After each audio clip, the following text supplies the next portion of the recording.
Good Friday morning to you. For Telesur, I'm Regan Devines in Caracas, Venezuela. Thank you for being here with us on From the South. Over 150 leaders from around the world are in New York to participate shortly in the UN's 70th General Assembly and its Sustainable Development Conference. The summit will focus on an ambitious set of global goals to end extreme poverty by the year 2030, promote health and education, and to combat climate change. The General Assembly may even adopt a resolution condemning the U.S. blockade on Cuba, which has cost the island over $830 billion. Select members will also take the opportunity to present their 2020 agendas, which, among other important issues, contemplates bringing 70 million Latin Americans out of poverty in 5 years. The Chinese delegation also addressed reporters. And obviously to be here for the adoption of the new Sustainable Development Goals, this roadmap to eradicate poverty for the next 15 years. And I think China has been a great example in development and in lifting people out of poverty. Since the Ecuadorian oil company PetroAmazonas EP became the state oil company in 2010, production has increased significantly and the company has adopted technology that is friendlier for the environment. Our correspondent Liz Scherfers files this report from the oil fields in Ecuador's Amazon.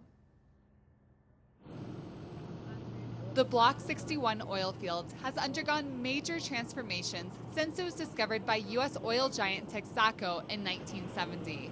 PetroAmazonas has rehabilitated much of this land, which was abandoned by the company. Production has increased by over 60,000 barrels a day since PetroAmazonas became the state oil company in 2010.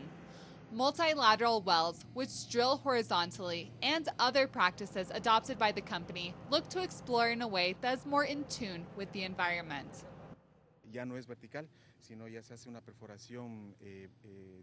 With this, we no longer drill vertically. It is a horizontal perforation and goes to the deposit.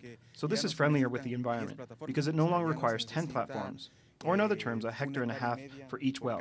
Now you need 1.5 hectares or 2 hectares to perforate 10 wells.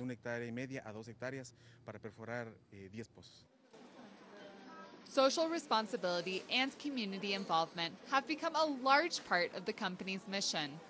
The Hydrocarbons Law of 2010 requires that 12% of all oil profits go back to local communities, something that can be seen in schools, highways, and health centers. Managers of PetroAmazonas say that approximately 50% of direct and outside contracts with the company are signed with people from the region. At all the oil wells, you can find people from nearby communities. I am a living example. I am from the Amazon region, and thanks to the opportunity this company has given, I have a great position, and this is also benefiting my family. This is thanks to the opportunities the company has given us. Since PetroAmazonas came under state control, environmentally friendly and socially responsible practices have been prioritized by the company. With new technology, like what we see here, production has increased, resulting in greater revenues which benefit surrounding communities. Reporting from Block 61 outside of Coca, Ecuador, I'm Liz Scherfers for Telesur. Venezuelan President Nicolas Maduro said that he called President Juan Manuel Santos to congratulate him on the historic agreement signed by the FARC and the Colombian government in Havana. Venezuela has always been interested in peace for Colombia and has taken in over 5.6 million Colombian refugees. In 2007, the late Venezuelan leader Hugo Chavez had announced a plan to hold talks with the FARC rebels to lay the groundwork for peace talks. Maduro and Santos had met a few days ago, agreeing to jointly combat crime at the conflictive border between the two nations. I talked to President Juan Manuel Santos on the phone for a little while. I congratulated him on the signing of agreements on a historic day, ladies and gentlemen. In Colombia, there's a war of more than 50 years going on, and yesterday was a historic day. We are now just hours away from the first anniversary of the enforced disappearance of the 43 Ayotzinapa students, and still no justice. Now have the remains of at least 42 of the students been found. The parents of the missing students expressed anger and outrage after meeting for a second time with President Enrique Peña Nieto, who rejected all their demands. They said he was a cold-blooded person, uninterested in solving the case. They accused him and his government of continuously lying to them and the media and condemned him for making useless counter-proposals. We consider that it doesn't comply with any point from the 8 points established, and we consider that to include the mistreatment of the parents of the family. There was an incident when we were leaving. The parents were treated violently by the presidential guards. There's a treatment of the case with little thought for the victims and human rights. Argentine customs agents came across cocaine like they had never seen before. The drug had been hidden in sacks of rice headed for Africa, reportedly to be then smuggled into Europe. They found 30 kilograms of cocaine, which leads them to believe that it was a trial run for the new method of concealment. Various Argentines and Colombians were arrested, but officials believe that there is a more powerful drug organization behind the shipment of rice.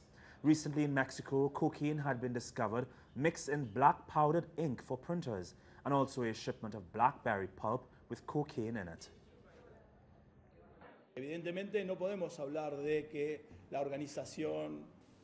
Evidently, we cannot talk about the organization being just Argentine or Colombian. We're dealing with an international criminal organization that warrants continued investigation. In Peru, protests against foreign companies continue. This time, mining workers are striking. Our correspondent in Lima, Rael Mora, explains.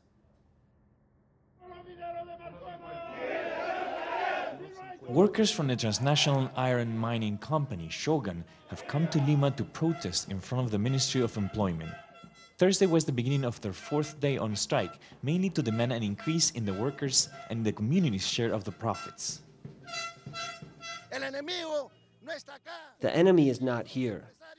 The enemy is the corrupt businessmen who want us to lower our heads and do whatever they want, and we cannot accept that.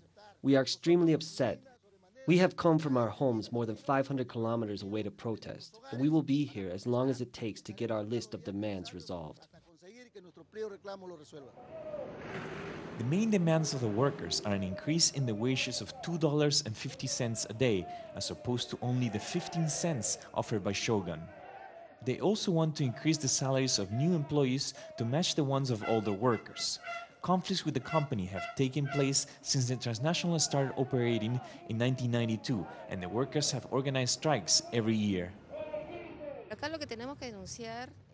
What we have to condemn is that the company resorts to anti-union methods. For example, even before the beginning of the workers' strike, the company filed claims against the workers with the public ministry for disturbances, and that shameful practice has been repeated. In the community of Marcona, Shogun has the largest iron mine concession in Peru, which produces 10 million tons of the mineral a year and makes profits close to $500 million.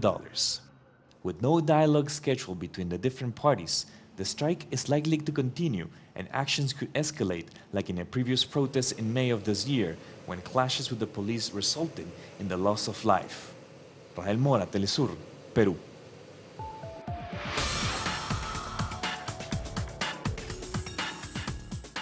Now to world news for a brief look at other current events. As UN estimated, there are at least 500,000 Iraqis who will displace soon when an offensive to retake Mosul from Islamic State group fighters is launched. The refugee crisis continues in Europe. Over the last week, close to 45,000 refugees have crossed into Croatia alone. And while the European Union bickers over how to share refugees, concerns grow regarding the winter and how this will affect asylum seekers living in tents.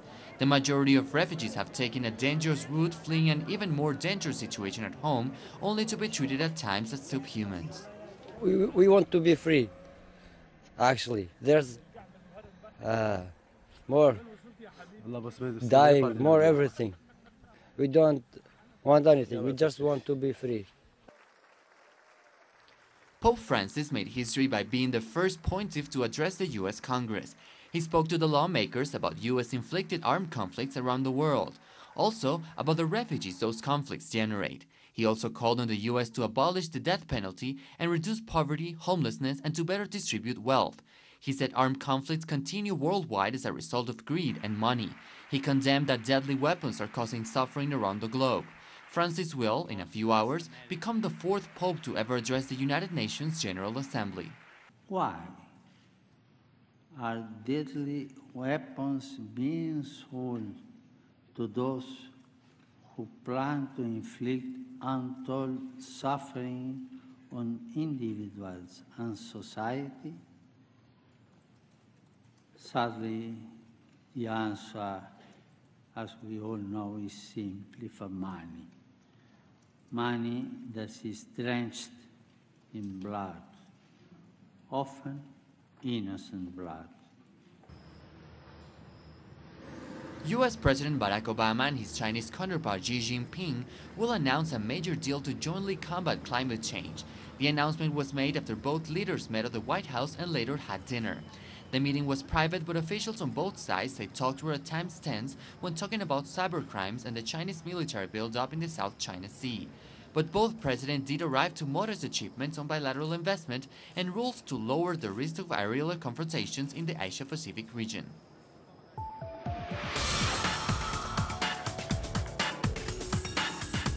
And finally this morning, it goes from 0 to 1,000 miles per hour in just 55 seconds. Described as part Formula One car, part space rocket, and part supersonic jet, the Bloodhound supersonic car will attempt to break a record set back in 1997 when Andy Green drove at speeds of up to 763 miles per hour.